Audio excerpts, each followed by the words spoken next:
बेहद स्वागत आप सभी का। छत्तीसगढ़ का ये खास बुलेटिन देखना शुरू कर चुके हैं आप। मैं आपके साथ अब्दुल नबी हसन।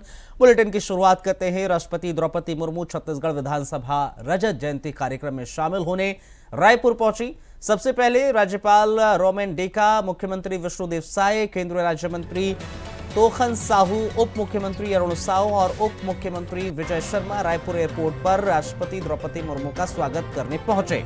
इसके बाद वो एयरपोर्ट से सीधे विधानसभा पहुंची। यहां सीएम साय और नेता प्रतिपक्ष रणदास महंत ने उनका भव्य स्वागत किया। एयरपोर्ट पर राष्ट्रपति के स्वागत के लिए छत्तीसगढ़ी कलाकार भी पहुंचे थे, जहां पर छत्तीसगढ़ वेशभूषा पहने कलाकारों ने राष्ट्रपति द्रौपदी मुर्मू का स्वागत भी किया।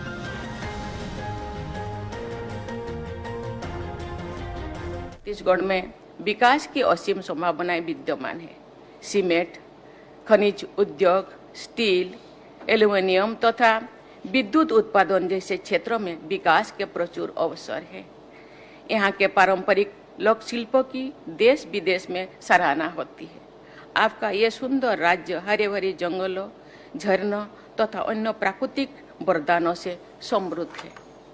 आपके राज्य को महानदी, ईसदेव, इंद्रावती और शिवनाथ जैसी नदियों का आशीर्वाद प्राप्त है। आपके राज्यों को आधुनिक विकास के मार्ग पर आगे बढ़ने के साथ साथ पर्यावरण का संरक्षण भी सुनिश्चित करना है। राज्यों के आप सब नीति निर्माताओं पर विकास और प्रकृति के बीच संतुलन स्थापित करने की जिम्मेदारी है। इसके साथ ही समाज के सभी वर्गों को आधुनिक विकास यात्रा से जोड़ना भी आपका उत्तरदायित्व है। वामपंथी उग्रवाद से प्रभावित लोगों को समाज की मुख्य धारा में जोड़ने का कार्य अंतिम और निर्णायक दौर में पहुंच गया है, मुझे बताया गया है। छत्तीसगढ़ के नक्सल प्रभावित क्षेत्रों के लोग विकास के मार्ग पर आगे बढ़ना चाहते हैं। मुझे विश्वास है कि छत्तीसगढ़ को उग्रवाद से पूर्णतया मुक्त करने के प्रयास में आप सब शीघ्र ही सफलता प्राप्त करेंगे और राज्यों के इतिहास में एक स्वर्णिम अध्याय जोड़ेंगे। इस विधानसभा के इतिहास के बारे में जानकर ये मान्यता और भी मजबूत हो जाती है कि छत्तीसगढ़िया सबले बढ़िया। इस विधानसभा ने लोकतांत्रिक परंपराओं के उच्चतम मानक स्थापित किए हैं। छत्तीसगढ़ विधानसभा ने सदन की कार्रवाई के दौरान वेल में आ जाने वाला सदस्यों के स्वयं विलंबन का असाधारण नियम बनाए हैं तथा उसका पालन किए भी है। मुझे ये जानकर भी बहुत प्रसन्नता हो रही है कि 25 वर्षों के दौरान कभी भी मार्शल का उपयोग नहीं करना पड़ा। छत्तीसगढ़ विधानसभा ने केवल शेष भारत ही नहीं बल्कि विश्व की सभी लोकतांत्रिक प्राणियों के सामने श्रेष्ठ संसदीय आचरण का अनुपम उदाहरण प्रस्तुत किया है। इसके लिए छत्तीसगढ़ विधानसभा के पूर्व तथा वर्तमान विधायकों की जितनी भी तारीफ किया जाए, प्रशंसा किया जाए, कम है। बढ़ते आगे, बलौदाबाजार जिले में हुई आधी रात बारिश के साथ ओले गिरे, जिससे तरबूज की फसल को नुकसान पहुंचा है। याद रहे कि जिले में महानदी में किसानों के जरिए लगाया गया सैकड़ों एकड़ में तरबूज की फसल की डिमांड पूरे भारत भर में रहती है। किसानों की माने तो तरबूज मुंबई, चेन्नई, कोलकाता, बिहार, झारखंड, नई दिल्ली तक पहुंचता है, जो कि बहुत महंगे दामों में बेचा जाता है। लेकिन किसानों को तरबूज के उचित दाम नहीं मिल पाते, जिसके कारण उनकी माली हालत हमेशा खराब रहती है। इसकी मुख्य वजह है अन्य प्रांत से आए बिचौलिए, जो कि तरबूज के दाम वही तय करते हैं। किसानों ने बताया है कि एक एकड़ की फसल, उन्होंने कहा कि एक एकड़ की फसल में तकरीबन 50 से 60 हजार खर्च आता है। कभी कभी मौसम की मार और सभी फसल नष्ट भी हो जाती है। लेकिन तरबूज के एजेंट हमसे 900 से 1000 रुपए प्रति टन खरीद लेते हैं, वही उसे वो बाहर ले जाकर 300-400 रुपए प्रति किलो के भाव बेचते हैं। हमें कभी भी उचित दाम नहीं मिल पाता। शासन प्रशासन तरबूज फसल का बीमा भी नहीं करते हैं, जिसकी वजह से हम जैसे तैसे अपना जीवन गुजार रहे हैं।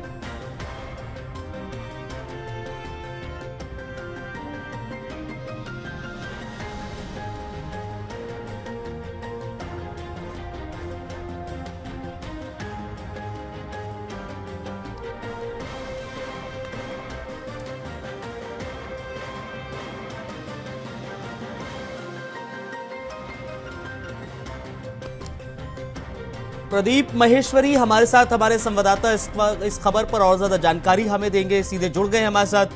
प्रदीप, जाहिर तौर पर किसानों को इस समय काफी नुकसान झेलना पड़ रहा है। तरबूज की फसल को लेकर भी इस समय किसानों ने अपना दर्द बयां किया है।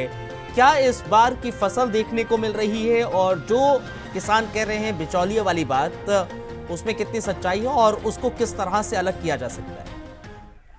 मैं आपको बता दूं कि पश्चिम का मुंगेर जिले की जो महानदी है, शिवनाथ नदी है और झोंक नदी की जो तरबूज है, बहुत ही उच्च क्वालिटी के तरबूज होते हैं, जिसकी पूरी डिमांड पूरे भारत में बड़े बड़े वहाँ पर महानगरों में यहीं से बड़ौदा जिले का ही तरबूज जाता है। यहाँ पर बिचौले 4 महीने पहले आ जाते हैं और किसानों को एडवांस दे देते हैं और फिर औने पौने रेट में जो तरबूज को लेके बॉम्बे में, कलकत्ता में, दिल्ली में जाकर बेचते हैं। आपको बता दें, लगातार इस प्रकार का यहाँ के जो किसान है, भोले भाले किसान होते हैं, क्योंकि कई बार जैसे विगत दिनों ओलावृष्टि हुई और पानी गिरा, जिसके कारण तरबूजों में बीमारी आ जाती है और जो उत्पादन होता है वो कम हो जाता है। लेकिन उसके बाद प्रशासन की ओर से इन किसानों को किसी प्रकार कोई भी सहायता नहीं दी जाती। इसी बात को लेकर हम वहाँ पर किसानों से चर्चा के बताया कि हमें किसी प्रकार कोई सहयोग नहीं मिलता और किसान जो मौसम की जो मार होती है उसको हमको झेलना पड़ता है, उसको काफी नुकसान होता है। आपको बता दें कि तरबूज की खेती बहुत ही कठिन होती है, जिसमें नदी के किनारे रेतों पे बोया जाता है, जो 4 महीने की कड़ी मेहनत के बाद तरबूज की फल तैयार होता है और उसके बाद इसको जो बिचौले होते हैं बॉम्बे के कपड़ा कर लेके आते हैं और उसमें औने पौने रेट में किसानों से लेके जाते हैं। जिससे उसी प्रकार को उन्होंने कल इसी बात से बताया था कि हमको उचित मान नहीं मिलता, लेकिन क्योंकि क्या है कि किसान है उस गाँव के आसपास रहते हैं, नदी किनारे रहते हैं और उन्हें नदी। प्रदीप, तो इसके लिए क्या प्रशासन की तरफ से, सरकार की तरफ से मंडियां नहीं स्थापित की गई हैं जहां पर खरीद फरोख्त की जा सके ऐसे फसलों की? नहीं, आपको बता दूं कि शासन की ओर से मंडी जो मैंने 3 माह जो सीजनेबल जो फल होते हैं, जिनको जैसे तरबूज है, ककड़ी है, इनकी मंडी में मैंने एमएसपी जो नहीं है, जिसके कारण किसानों को बहुत तकलीफ होती है और जो उत्पादन होता है, जो बिचौले आते हैं, जो उनके बाड़ी पे आते हैं, बाड़ी पे खरीद के ले जाते हैं, जैसे कारण औने पौने रोड देते हैं। जिसके कारण मैं क्या मंडी में इसका सरकार की ओर से अभी तक बजट में नाम लागू नहीं हुआ है, जिसके कारण उनको तकलीफ हो रही है। जो विगत दिनों अभी हम जो बाइट लिए उन्हें बताया, किसान ने बताया कि हमको उचित जितनी मेहनत करते हैं लेकिन हमको उतना प्रतिफल हमको नहीं मिल पाता। लेकिन फिर भी किसान जो क्या है, उनको किसान है, किसानी करते हैं और हमेशा पूरे चले आ रहे हैं, तो अन्नदाता है, उनको उचित मान नहीं। ऐसे में तो दिक्कत है ना प्रदीप, क्योंकि क्या अभी देखिए खबर ये भी है ना कि बारिश वगैरह हुई है, ओले वगैरह गिरे हैं, जिससे कि फसलों को काफी नुकसान पहुंचा है। खासतौर पर अगर हम अब तरबूज का जिक्र कर रहे हैं, तरबूज की फसल का जिक्र करें, तो उसको भी नुकसान जाहिर तौर पर पहुंचा है। अगर ये नुकसान हुआ है और उसके बाद जब ये इसको मार्केट में लेकर जाएंगे, बेचने जाएंगे, वहां बिकेगा नहीं, बिचौलिए उनसे खरीदेंगे औने पौने दाम पर, तो जाहिर है उनको तो कुछ बचेगा ही नहीं किसानों को। तो ऐसे में क्या सरकार की तरफ से इधर तवज्जो नहीं दी जा रही है इसको? देखिए, तो मुख्य कारण यह है कि जो रेतियों पे, जो नदियों पे जो खेती होती है, शासन की जमीन होती है, किसान पर केवल उनको किसानी बस कर सकते हैं, उनको अधिकार नहीं होता।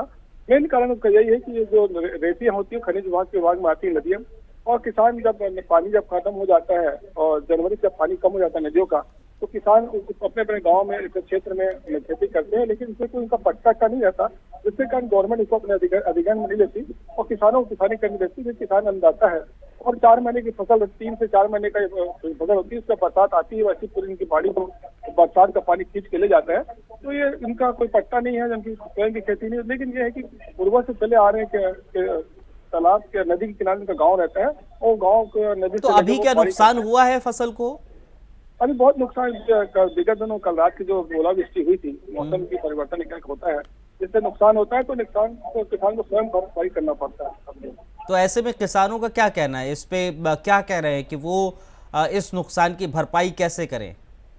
सरकार से जाहिर तौर पर कुछ तो मांग होगी ना उनकी। देखिए, शासन से उन्होंने मांग की है, लेकिन चूंकि क्या शासन की जमीन है और जो नदी होती है खनिज विभाग के अंदर में आती है, किसान इसके ऊपर अधिकार नहीं होता, इसलिए क्या शासन का बीमा इसमें नहीं हो पाता। यदि मान लो बीमा होता तो निश्चित से इनको बीमा की राशि तो मिलती, क्योंकि क्या है जमीन सरकार की है, किसान की जमीन नहीं होती, इससे बीमा होना संभव नहीं हो पाता, ये नियम के अनुसार है। लेकिन 3 महीने की जो फसल होती है, ककड़ी और तरबूज और खरबूज, 3 फसल होती है, एक साथ एक ही जगह होती है, और इस 3 महीने का जो नदी किनारे गाँव बसे हैं वो सब अपने अधिकार से करते किसान लोग, और इसी कारण जिसका उनका बीमा और सरकार का एमएसपी लागू नहीं हो पाता। अच्छा, इस पर अब कोई प्रशासन की तरफ से कोई बात सामने आई है कि वो इन किसानों को लेकर क्या कुछ सोचते हैं, क्या इनके लिए कार्य किया जा रहा है? देखिए, शासन की ओर से मीडिया के माध्यम से शासन प्रशासन को इस बात का जो अवगत कराया जाता है, और जो भी जो कलेक्टर को जो अधिकार होता है छोटे मोटे जो नुकसान देने का, वो कलेक्टर की ओर से अनुदान समय तहसीलदार के माध्यम से या सचिव के माध्यम से, पटवारी के माध्यम से जो भी उनको राहत देना, तो एक मिनिमम राशि लगभग 25,000 तक रहती है। कलेक्टर को अधिकार है, कलेक्टर तहसीलदार को वो पक्का दी जाती है इनको कृषि विभाग के माध्यम से। चलिए प्रदीप, बहुत बहुत शुक्रिया, बहुत आपने तमाम जानकारी साझा की, हमारे दर्शकों के बीच इस जानकारी को साझा किया। बढ़ते हैं आगे। बलौदाबाजार जिले के ग्राम कसडोल ब्लॉक के ग्राम खपराडीह स्कूल के शिक्षक ने बच्चों को इतना पीटा कि बच्चे पीठ में निशान दिखा रहे हैं। शिक्षक रोहित पटेल के जरिए शाला के नाबालिग बच्चों को कनेर की छड़ी से पीटा गया। छात्र ने अपने पिता को बताया। छात्र के पिता ने बच्चों को तालिबानी सजा का विरोध भी किया है। शिक्षक की करतूत को मीडिया के जरिए जिला प्रशासन तक पहुंचाया गया है। तब जिला शिक्षा अधिकारी हिमांशु भारती ने कसडोल ब्लॉक के डीओ को जांच के आदेश दे दिए। जांच में अगर सही पाया गया तो शिक्षक के खिलाफ कठोर कार्रवाई की जाएगी, इस बात का जिक्र किया गया है। तस्वीरें आप देख सकते हैं, दुर्ग से ये तस्वीरें हैं जहां पर सरकारी स्कूल के बच्चों को पिटाई की जा रही है, छड़ियों से पीटा जा रहा है और इतना पीटा जा रहा है कि उनके शरीर पे निशान तक आ जा रहे हैं। हालांकि इस पूरे मामले को लेकर अब प्रशासन को बात बताई गई। खबर दुर्ग जिले से है, जहां पर दवा विक्रेता संघ ने एक अहम कार्यशाला आयोजित की। इसमें एनडीपीएस एक्ट, ड्रग्स एक्ट और साइबर क्राइम जैसे गंभीर विषयों पर चर्चा की गई है।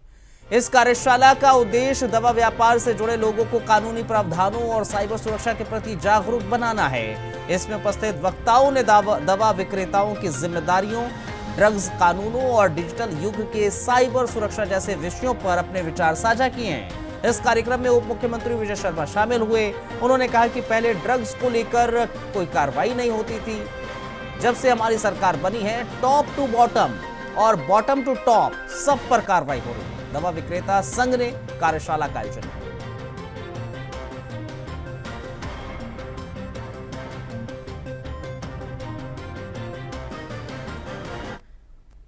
छत्तीसगढ़ की राजधानी रायपुर से धर्मांतरण का मामला सामने आया। यहां पुलिस ने धर्मांतरण की शिकायत पर 2 महिला सहित 5 लोगों को गिरफ्तार किया। इसकी जानकारी बजरंग दल और विश्व हिंदू परिषद के कार्यकर्ताओं को भी दी गई है।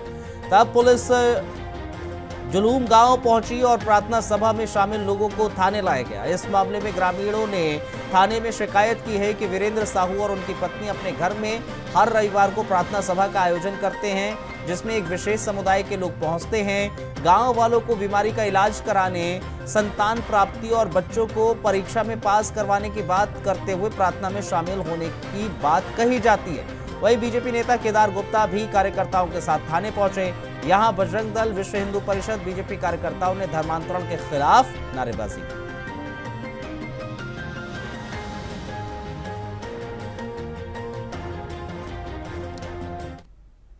उप मुख्यमंत्री अरुण साव नया रायपुर में आयोजित छत्तीसगढ़ राज्य प्रशासनिक सेवा संघ के सम्मेलन में पहुंचे।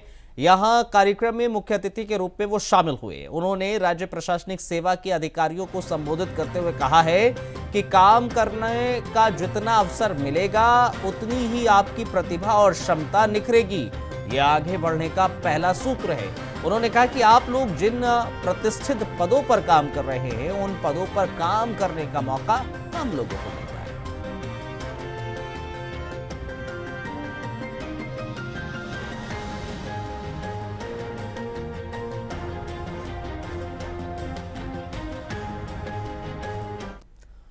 इधर मुख्यमंत्री विष्णुदेव साय ने वरिष्ठ साहित्यकार विनोद कुमार शुक्ल के रायपुर स्थित निवास पहुंचकर उनसे मुलाकात की है। मुख्यमंत्री साय ने शुक्ल को ज्ञानपीठ सम्मान की घोषणा पर उन्हें हार्दिक बधाई दी है।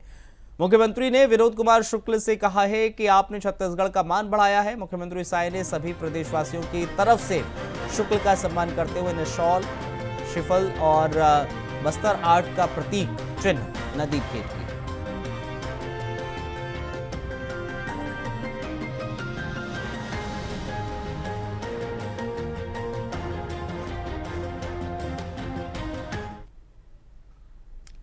बढ़ते हैं आगे। छत्तीसगढ़ के बीजापुर के अंड्री इलाके में विगत गुरुवार को हुई मुठभेड़ में 26 नक्सली मारे गए थे। सुरक्षा बलों के लगातार सफल ऑपरेशन के बाद नक्सलियों में भय व्याप्त है।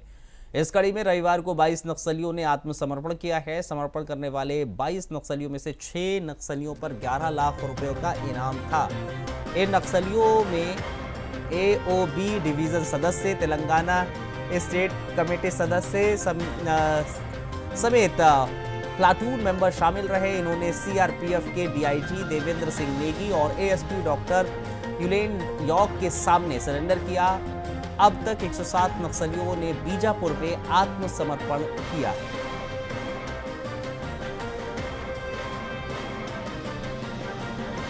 विचारधारा को छोड़ करके जो मेन विचारधारा में शामिल हुए हैं, इनका बहुत बहुत स्वागत है। बीजापुर पुलिस और केंद्रीय रिजर्व पुलिस बल पूरे बीजापुर में नए कैंप स्थापित कर रही है और साथ ही साथ हम लोग विकास का कार्य, रोड, सड़क और चिकित्सा की सुविधा दे रहे हैं, जिसके कारण जो पब्लिक है उनकी सोच में बदलाव आया है। अब वो पब्लिक प्रशासन के साथ में है। तो जिसका हम प्रभाव देख रहे हैं, कैंप बनने से पूरे क्षेत्र में, पूरे जनमानस पर एक अच्छा प्रभाव, सकारात्मक प्रभाव पड़ा है, जिससे जो माओवादी विचारधारा को छोड़ करके लोग अब मेन स्ट्रीम में आने को आ रहे हैं। तो ये बहुत बढ़िया प्रयास है कि जो ये कार्मिक, जो ये माओवादी संगठन को छोड़ करके, उनकी विचारधारा को छोड़ करके जो मेन स्ट्रीम में आ रहे हैं, उनका स्वागत है।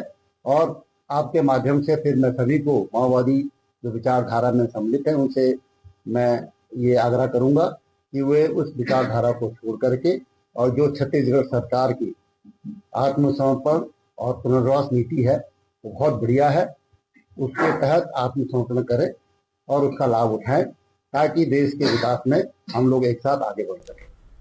छत्तीसगढ़ के फरजस गांव के नेशनल हाईवे 30 में तेज रफ्तार वाहन चालकों की बड़ी लापरवाही आए दिन देखने को मिलती है, जिसकी वजह से सड़क हादसे होते रहते हैं। केशकाल घाट में तेज रफ्तार से 2 ट्रकों में आमने सामने भिड़ंत हो गई। इस हादसे में दोनों ट्रकों के बीच फंसे एक ट्रक ड्राइवर को बड़ी मशक्कत के बाद निकाला गया। वही घाटी में लंबा जाम लग गया। ट्रक में लोड धान की कई बोरियां खाई में जा गिरी। हादसे में चालक और परिचालक बुरी तरह से घायल हो गए। दोनों को अस्पताल भिजवाया गया। ये पूरा मामला केशकाल थाना क्षेत्र का है। धान से लदी ट्रक केशकाल घाट क्रॉस कर रही थी। इस दौरान दूसरे मोड़ पर हादसे का शिकार हो गई। ट्रक अनियंत्रित होकर पलट गया और धान की कई बोरियां खाई में जा गिरी। चालक और परिचालक गंभीर रूप से घायल हो गए। सूचना मिलने पर पुलिस मौके पर पहुंची और घायलों को इलाज के लिए भिजवाया गया।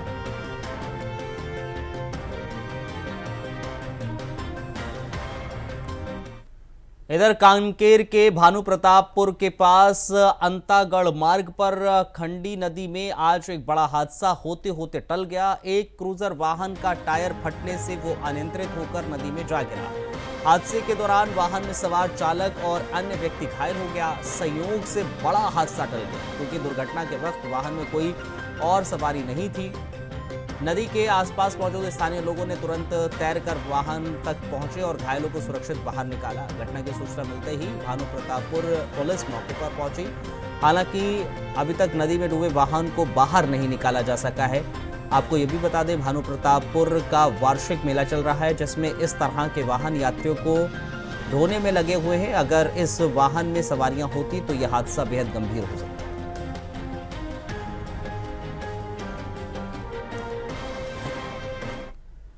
इधर राष्ट्रपति द्रौपदी मुर्मू के छत्तीसगढ़ दौरे के पहले रायपुर में बड़ा सड़क हादसा हो गया। यहां पर राष्ट्रपति के तय रूट पर 2 ट्रकों की आमने सामने भिड़ंत हो गई। रेत और पेंट से भरे डंपर की टक्कर के बाद सड़क पर पेंट पूरी तरह से फैल गया। पेंट के फैलने की वजह से सड़क पर फिसलने का खतरा बढ़ गया। मिली जानकारी के मुताबिक हादसे में डंपर के ड्राइवर और खल्लासी को चोट आई है। हादसे के बाद रिंग रोड नंबर 3 का एक साइड आम ट्रैफिक के लिए बंद कर दिया गया।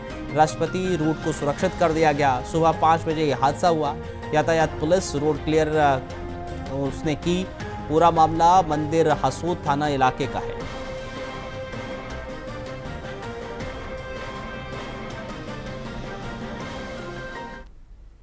छत्तीसगढ़ में मौसम की मार से परेशान किसानों के सामने बिन मौसम बारिश ने मुश्किलें खड़ी कर दी हैं। सूरजपुर जिले में बारिश और ओलावृष्टि से गेहूं की फसल को अच्छा खासा नुकसान हुआ है। सैकड़ों एकड़ में खड़ी गेहूं की फसलों को भारी नुकसान हुआ है, जिससे किसानों को आर्थिक नुकसान भी उठाना पड़ेगा। अब ऐसे में किसान हैरान और परेशान हैं। शासन प्रशासन से मुआवजे की गुहार लगा रहे हैं। एक ओर जहां किसानों की गेहूं, सरसों, चना, मसूर सहित टमाटर, प्याज, लहसुन, आम और महुआ को भी नुकसान पहुंचा है। हालांकि राहत की बात यह है कि जिम्मेदारों ने जिम्मेदारी का भरोसा दिलाया है। किसानों की तबाह हुई फसलों का आकलन कर मुआवजा देने की बात कही है।